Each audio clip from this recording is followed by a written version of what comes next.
Bentrovati a questo nuovo appuntamento con il lavoro a 360 gradi. Oggi apriamo la puntata parlando di un nuovo hub ipertecnologico che aprirà a Padova e sarà sede dell'ITS Red Academy. Ne abbiamo parlato insieme all'ingegnere Cristiano Perale, presidente dell'ITS. Finalmente gli ITS hanno un'identità fisica, hanno una sede dove possono ospitare i ragazzi in modo esclusivo, arredando laboratori allo stato dell'arte, in questo caso per il sistema delle costruzioni, ma è un hub per tutto il sistema degli ITS Veneti, quindi ospiterà anche laboratori per altri ITS, a partire da quelli del territorio padovano, Cosmo e Digital, Mario Volpato, ma anche gli altri ITS come quello del turismo e quello della meccatronica che verranno ospitati in questo hub. Questo in esclusiva, quindi senza avere interferenze con altri sistemi di formazione, fenomeno che ha causato molto spesso difficoltà nell'identificare il sistema di alta formazione ITS rispetto ad altri progetti formativi. Che cosa rappresentano gli ITS nel mercato del lavoro? Gli ITS sono un'ottima alternativa alla formazione accademica, sono una risorsa per dare al sistema industriale una risposta in tempi brevi, in termini di efficienza e di qualità. L'ITS permette un'alternanza studio-lavoro istantanea, poco impegno in termini anche economici per gli studenti, e questo si trasforma in un tasso di occupazione che raggiunge il 90% dopo 2 anni dal completamento del percorso formativo. Il PNRR ha dato grande impulso all'economia, ma ha messo anche in risalto la carenza di tecnici. Questo progetto realizzato da ITS, questo nuovo hub, può sicuramente dare un impulso forte a chi vuole avvicinarsi a questo tipo di formazione. Ne abbiamo parlato con il presidente della provincia di Padova. Via Orlandini, che è un mobile attualmente occupato dalla provincia, viene dato in concessione a ITS Red per fare ovviamente una scuola tecnica. È importante perché c'è una grossa richiesta di tecnici in questo periodo. Per cui la prima volta me ne ha parlato il presidente della Camera di Commercio assieme al presidente di Confindustria. Ben volentieri abbiamo accettato la sfida e l'invito.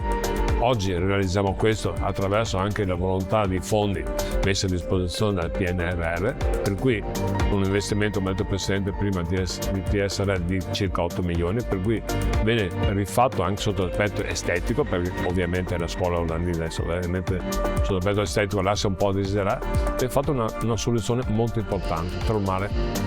Voi sapete che oggi c'è una richiesta incredibile di tecnici, per cui ben venga la collaborazione con ITS, in modo tale che forniamo al mercato del lavoro personale formato in maniera importante.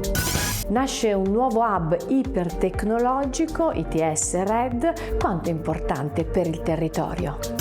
È un ottimo risultato che nasce grazie alla sinergia del territorio, sinergia attraverso il mondo imprenditoriale, la provincia che si fa tramite e mette a disposizione uno stabile dove lo diamo in uso, in comodato d'uso, a un ITS che ne farà la propria sede con un intervento innovativo, ma che diventerà anche il punto di riferimento per tanti altri ITS, in particolare quelli della provincia di Padova a cui teniamo profondamente.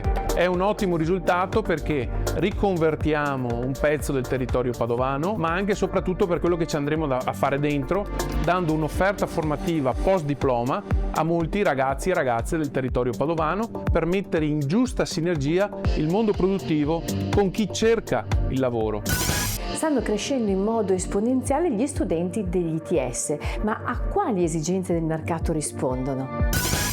Le esigenze primarie degli ITS sono quelle di dare una formazione che sia una formazione on the job, cioè una formazione fatta di una parte teorica e di una parte realizzata in azienda, ed è proprio la competenza che si acquisisce in azienda che è quella più avanzata e che risponde alle esigenze del mercato del lavoro.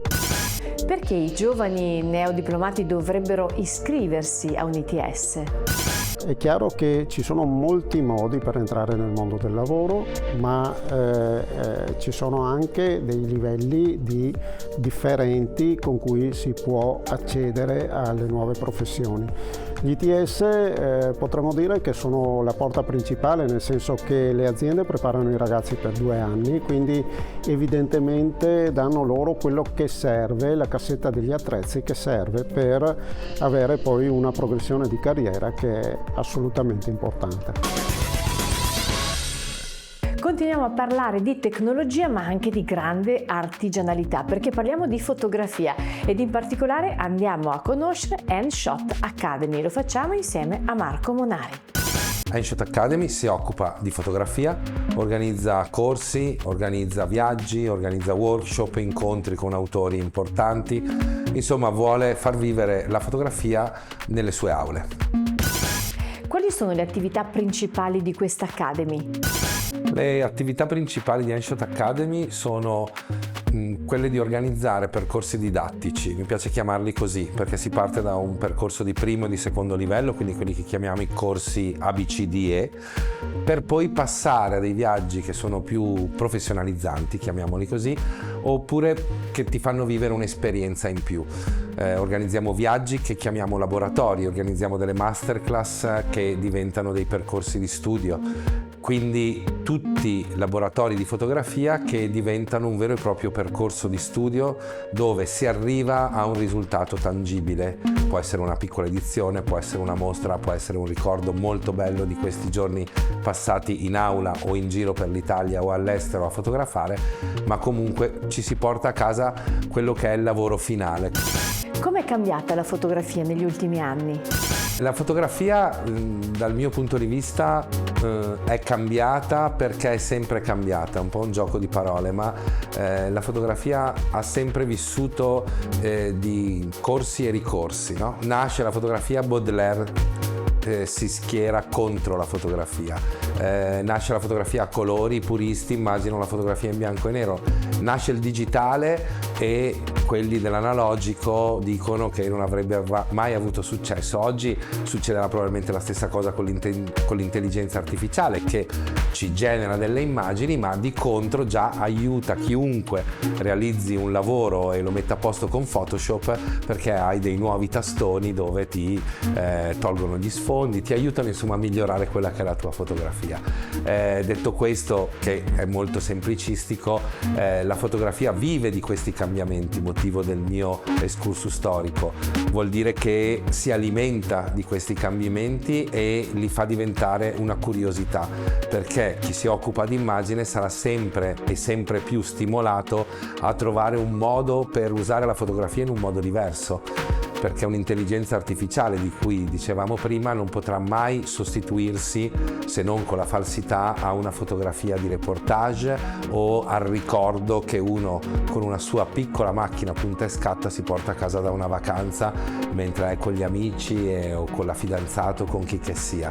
Quindi è un cambiare ciclico, è un cambiare molto circolare, detta meglio, che permette di conoscere nuovi orizzonti, no? Il mondo gira su se stesso, la fotografia gira su se stessa ed è quindi un mondo che gira alla ricerca di qualcosa di bello. Che tipo di percorsi formativi avete all'Academy Handshot e a chi sono indirizzati? I progetti formativi di Handshot Academy sono trasversali, vuol dire imparare a fotografare per chi gli è stato regalato il cane o che gli è nato il figlio, che ama viaggiare e vuole scoprire come riprendere al meglio le sue vacanze, per poi proseguire con un secondo livello e migliorare la fotografia di notte, il ritratto, il paesaggio, tutta una serie di generi fotografici che hanno bisogno di un approfondimento.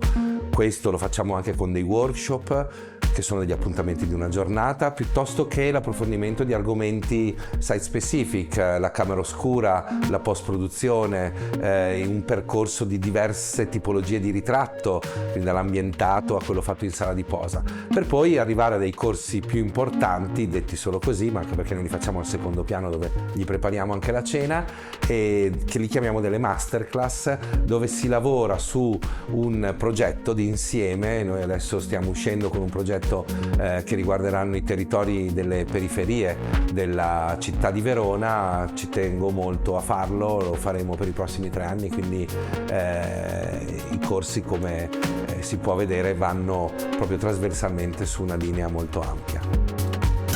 Quanto è importante usare l'immagine anche come personal branding? L'abbiamo chiesto sempre a Marco Monari. L'immagine oggi è fondamentale, quindi come ti presenti, non so, forse ce l'ha insegnato già Lombroso drammaticamente con la fisionomica. Io ci ho fatto anche un lavoro che mi ha divertito molto, ma detto questo, ci si può giocare molto, si può rendere un profilo accattivante senza dimenticarsi che è un profilo che la gente guarda e che ha memoria. E quindi, visto che noi abbiamo la memoria di noi stessi, dobbiamo renderla in immagine, quindi il nostro personal branding deve essere un po' più importante del personal trainer che usiamo in palestra e diventare una forma di testamento di quello che vogliamo essere. Ci fermiamo per qualche istante di pubblicità, ma restate con noi.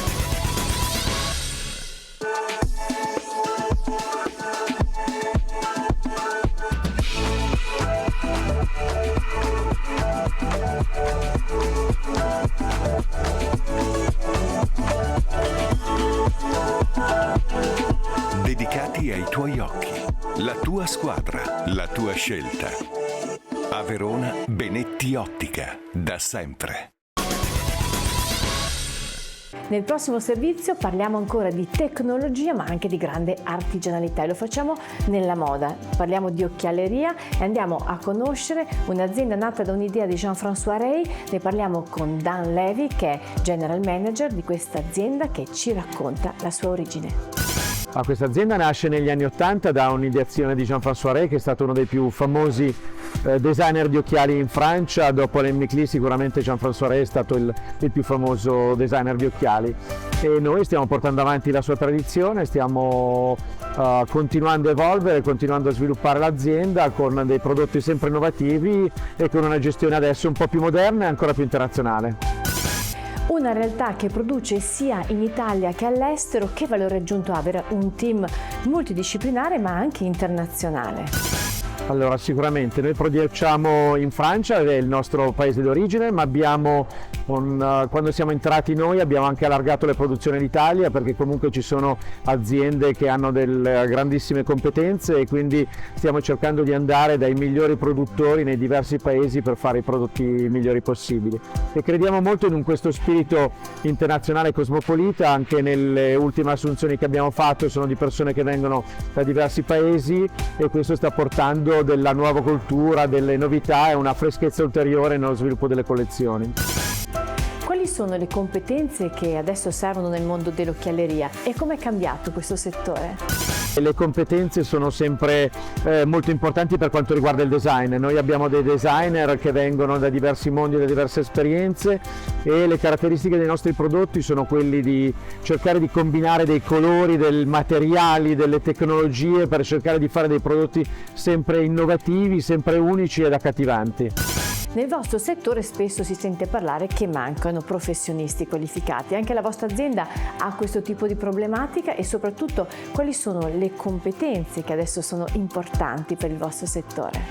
È chiaro che il problema delle risorse umane, di trovare i talenti e le persone in gamba, è sicuramente un problema oggi. Devo dire che per quanto ci riguarda, per fortuna, siamo sempre riusciti a trovare delle persone molto valide. In alcuni casi, come ho detto, magari siamo andati a pescare delle persone all'estero per portare delle competenze nuove, delle nuove idee, ma devo dire che per fortuna, facendo delle cose molto belle, le persone sono sempre invogliate a lavorare con noi, abbiamo un buono spirito d'azienda e questo crea una buona coesione interna.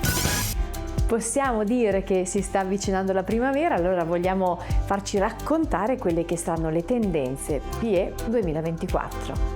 Il nostro mood questo 2024 è sicuramente con nuovi occhiali da sole che abbiamo fatto da donna, con degli incollaggi di materiali di acetato diverso e con combinazione, come sempre, di metallo e acetato, per fare degli occhiali comunque con delle combinazioni dei colori molto unici, accattivanti, diversi ma molto belli. Si chiude anche questo appuntamento con il lavoro a 360 gradi. Vi aspetto la prossima settimana per raccontarvi, come di consueto, le tante novità dal mondo del lavoro.